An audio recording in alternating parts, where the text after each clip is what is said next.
we're celebrating 25 years of independence, 25 years of unbroken democratic system. And for me, this celebration is coming to me with so much mixed feelings, because Nigerians are all watching us. Nigerians are listening to us. Those people we are representing are listening to us. How much of this democracy, unbroken democracy that we are celebrating today, how has it translated to, unbroken food security?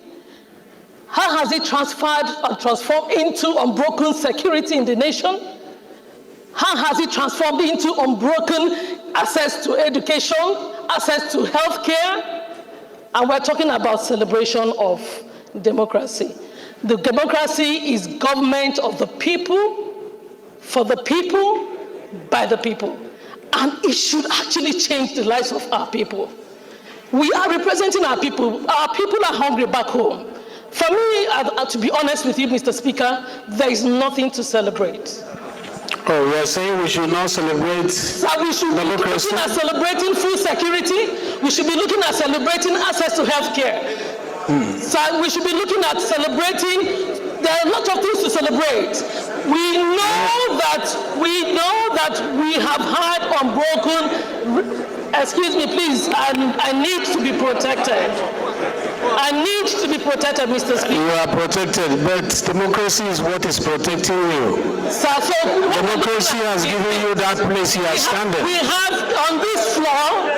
To be a parliamentarian, it's democracy that gave you that platform. Are you saying you are not celebrating it? How has it impacted? We need it to move a step further. We need it to move a step further. If I am here and it has brought me here, how has it impacted my own people? That's what I'm talking about, Mr. Speaker. Okay, thank you very much. So please, thank you. We are celebrating, I am celebrating, but we should be okay, you are celebrating it now. Implement what we have been doing here. Okay, thank you. So you are celebrating it now. Thank you. Thank you. Honorable colleague. Just imagine the way they just shut this woman down, a Speaker of the House. What she said cannot be overemphasized. There is nothing to celebrate in Nigeria. What are you celebrating? Are you celebrating poverty? Are you celebrating hardship? Are you celebrating unemployment? Are you celebrating bad roads? Are you celebrating corruption? Is it the kidnapping that you are celebrating? And what is there to celebrate? And I find it very, very disturbing that there is something I noticed about all of this Mr. Speaker, all these people they address as Mr. Speaker, the Senate, President, and the rest of them. Anytime somebody is trying to say something that they don't like, they try to shut that person down and try to make that person look as if that person is stupid. Look at this man, he's trying to say something and he's trying to shut her down. Are you trying to say that there's nothing to celebrate? Yes, there is nothing to celebrate.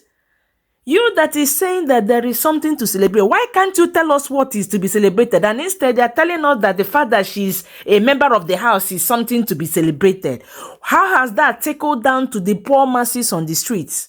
The fact that you people are the leaders of the nation, so-called, and you people are the ones that made decisions in the country. How has that affected the lives of the common man on the street? That is what she's asking. And that is what every Nigerian is asking. It has not affected anybody. The prices of things are so expensive. I just saw somebody showed on social media just yesterday. Tomatoes of just 6 tomatoes, I be 6 or 7, 1,000 naira. Can you imagine that? And this is something that a family needs to feed their children every single week. That's 7 tomatoes or be 8 tomatoes, and you've got like 4 children, and you've got the father and the mother, a family of 6, a family of 4, a family of 8. 7 pieces of tomato cannot do anything for them, and yet it is 1,000 naira. And it is unfortunate that we have leaders that are so insensitive, unempathetic. These people are not meant to occupy the positions that they are occupying. The way this speaker is talking to this woman, you can see that the man does not even understand that there is hunger in the land. He does not understand that Nigeria is not working. or rather maybe he understands, but he just chooses to be ignorant. It is just unfortunate the kind of people that you have as our leaders. This woman is saying the truth, and as a matter of fact, everything the woman said is just a piece of the iceberg. She didn't even mention every single thing that is wrong in Nigeria. Are you going to talk about insecurity? Are you going to talk about the fact that there is no justice in Nigeria? Look at what happened in the elections. P2B won the election and they stole his mandate. Are you going to talk about the fact that some certain parts of the country are marginalized? Are you going to talk about the fact that, nothing is working in Nigeria? There's nothing you can mention. Every facet of Nigeria is not working. But guess what? Only those in leadership do not see this. And what does it tell you? It tells you that these people are there just for themselves and for their pockets and for their party. They are always on to the next election, and they want to be re-elected back to carry on that stealing, that embezzlement, that corruption that suits them. They leave the country in the state of perpetual corruption, right? So that people will not be able to be free of the corruption and the hardship on that country. Nigerians will continue to be a mediocre people. If they go and they go to a constituency and they build one small hut that they call a primary school, people will start rejoicing. Some will go to their constituency and give them wheelbarrows and then publish it on social media. Some will go to their constituency and give them 1 tuber of yam each person, and they will celebrate it as the achievement for the year. So that is the unfortunate situation that we found ourselves in. Guys, let me know what you think about this video. Democracy is meant to be a system of leadership in which people are meant to express themselves. But you can see this woman is asking for protection.